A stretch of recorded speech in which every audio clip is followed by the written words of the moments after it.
¿Qué tal? Buenas noches con todos. Estamos nuevamente con nuestra fase de banqueo en el área de la revisión de los exámenes de residencia. El día de hoy voy a presentarles y vamos a revisar el tema de pediatría del examen de residencia médica del año 2017, específicamente el tema A.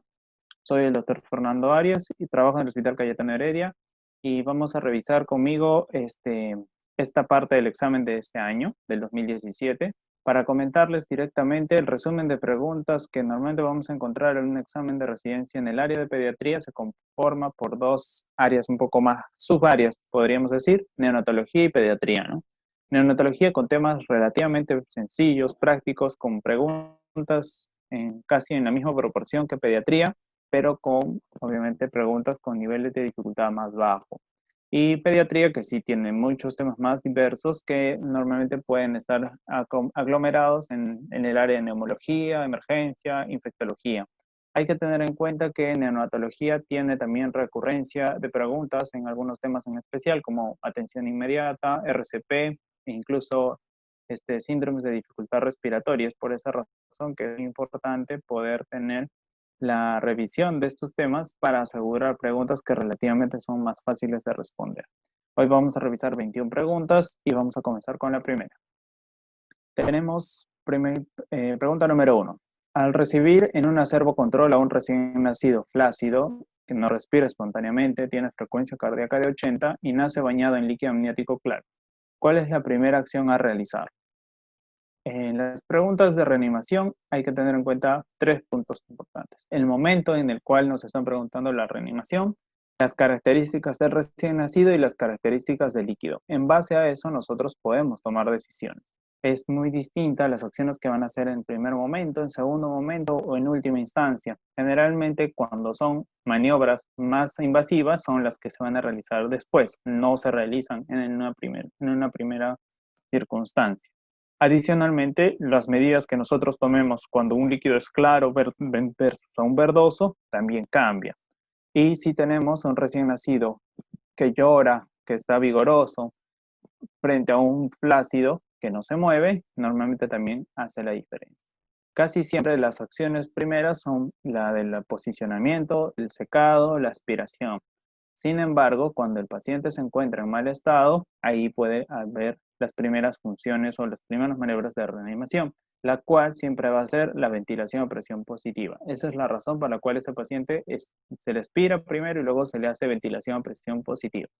Hay que tener en cuenta que si el líquido no fuera claro, la primera acción que deberíamos hacer sería intubarlo. Generalmente cuando el líquido amniótico es meconial, se intuba y luego se aspira para prevenir el SAM. Y es por eso que es tan importante tener el orden de las preguntas y poder precisar lo que estamos nosotros observando.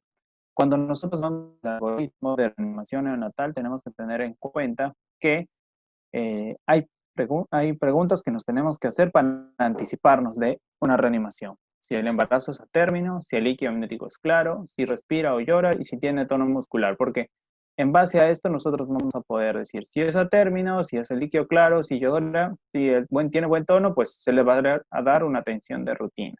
Calor, despejar vía aérea, secar y finalmente posicionar. Pero, ¿qué pasa si nosotros tenemos alguna circunstancia que va a requerir reanimación? Se hace lo mismo, se posiciona, se da calor, se posiciona, se seca y se estimula. Finalmente comienzan las siguientes maniobras, que ya vienen en relación a la evaluación de la respiración, ¿no? Y la primera maniobra de atención, que es la ventilación a presión positiva.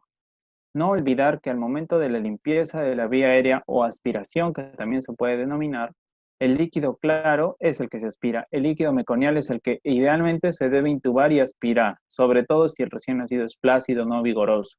Cuando ya es líquido meconial y el recién nacido está activo, es vigoroso, pues muchas veces pasa a segundo plano también esta maniobra. Entonces es importante tener en cuenta cuáles son los pasos iniciales y cómo se aplican en cada circunstancia, según el líquido y según el estado del recién nacido. Vamos a revisar la pregunta número 2. Tenemos a un varón de 10 años que presenta silbidos de pecho ocasionales y tos seca una vez por semana con cambios estacionales. niega síntomas nocturnos y hay el antecedente que la madre y el hermano son asmáticos. En el examen se encuentran sibilantes respiratorios escasos, sin aleteo nasal ni retracción. La espirometría tiene un patrón obstructivo reversible con un volumen expiratorio forzado al minuto de 80%. ¿Cuál es el tratamiento de elección? Es claro que estamos frente a un paciente asmático. Tiene síntomas respiratorios de sibilancias y que también tiene un antecedente importante, ¿no? Que muchas veces en la parte pediátrica sabemos que el asma es algo que tiene una predominancia familiar. Adicionalmente, vamos a encontrar que no tiene dificultad respiratoria y esto es muy importante poder clasificar en qué estadio se encuentra el asma porque en base a eso vamos a poder precisar el tratamiento. Entonces, estamos frente a un paciente con síntomas ocasionales que en este momento no está en crisis, podríamos decir, y que tiene ocasionalmente episodios de tos y sibilancias, ¿no? Generalmente en estos casos se utiliza un beta-2 adrenérgico inhalado ocasional o a demanda, como también se puede llamar. Vamos a revisar la clasificación. Este es un asma bronquial o un asma intermitente o puede ser un persistente leve, basado en la característica de sus síntomas y también basado en su estudio que se le puede hacer de espirometría. Generalmente, en este caso, tienen episodios muy leves, una vez por semana, como en el caso del paciente. Tiene menos de 2 crisis nocturnas, el paciente no la tenía, y generalmente es un asintomático con buena respiración y que puede ser solo desencadenado por el ejercicio. Cambia la cosa cuando el paciente ya tiene persistencia de síntomas, cuando ya tiene menos síntomas una vez por semana o ya tiene más de 2 crisis en las noches. Generalmente esto a veces ya limita su actividad y el sueño y se ve afectación de lo que nosotros denominamos el volumen efectivo forzado, la expiración forzada, o en este caso el PEF, que también es el flujo pico expiratorio, ¿no? Que generalmente tiene que ser más de 80 normalmente, ¿no? Y comienza a reducir conforme más avanzado o grave está el asma. Entonces, esto es muy importante poder diferenciar entre cuando es un paciente intermitente, un persistente leve, y los moderados y los graves principalmente se diferencian porque el grave generalmente frecuentemente está hospitalizado o tiene crisis y exacerbaciones de manera recurrente. ¿Cómo tratamos una crisis asmática? Generalmente hay tres medicamentos o grupos de medicamentos que podemos utilizar.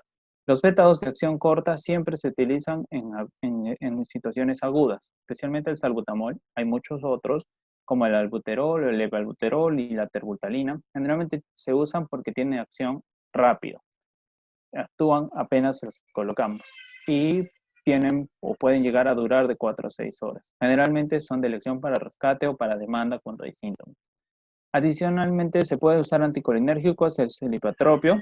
Es menos potente, pero generalmente se usa cuando hay severidad del asma en la etapa aguda. Y los glucocorticoides sistémicos es la única indicación en estado de crisis donde se utiliza, porque habitualmente la indicación del manejo de asma bronquial en etapa crónica es el corticoide inhalado. Entonces, cuando tenemos corticoides sistémicos, lo que habitualmente podemos usar ambulatoriamente es prednisona de 3 a 10 días, ciclos cortos, o si es que requiere ser hospitalizado, se usará metilprednisolona o hidrocortisona.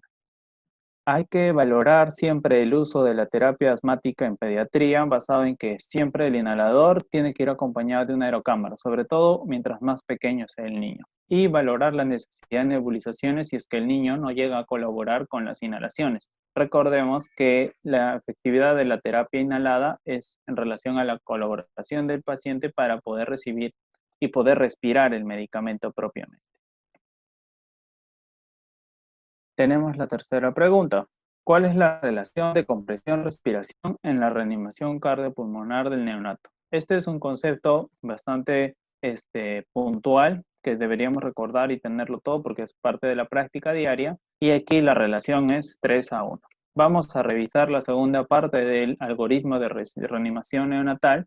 Lo que nosotros aquí vamos a encontrar es que si bien es cierto, ya habíamos dado arriba los controles o las atenciones iniciales, nosotros vamos a valorar si el paciente respira, cómo está su frecuencia cardíaca y cuál es su color.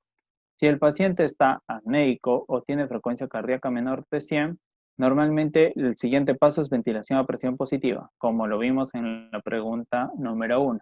Si está solamente cianótico y tiene respiración normal y frecuencia más de 100, solamente se le da oxígeno suplementario con una cánula o con un halo cefálico.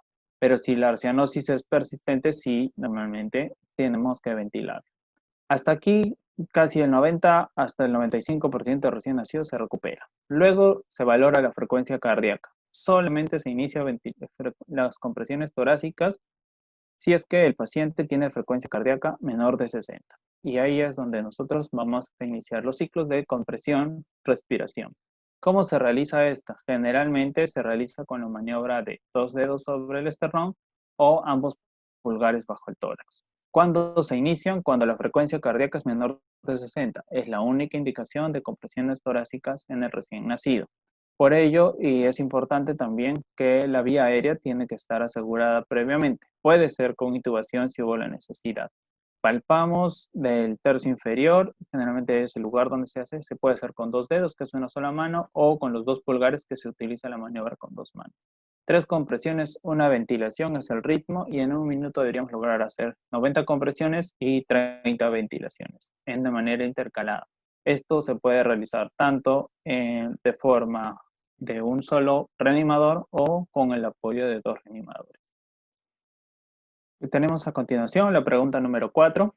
Vamos a tener la pregunta que dice: ¿cuál es la información que el médico debe brindar a la madre ante la presencia de protrusión del pliegue vaginal como parche de piel en la recién nacida?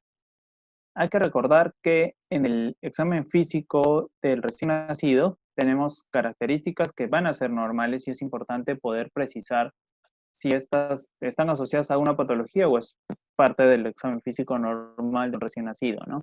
En este caso es importante las condiciones en las cuales encontramos porque pueden generar algo de ansiedad y también la consideración de que si hay que descartar algo más también tendríamos que precisarlo. Estamos acá hablando de un pliegue vaginal como un parche en la piel, es algo aparentemente muy sencillo, no es una deformidad, no nos habla de una tumoración o de algún cambio de coloración y hay que tener en cuenta que esa característica es completamente normal en los recién nacidos.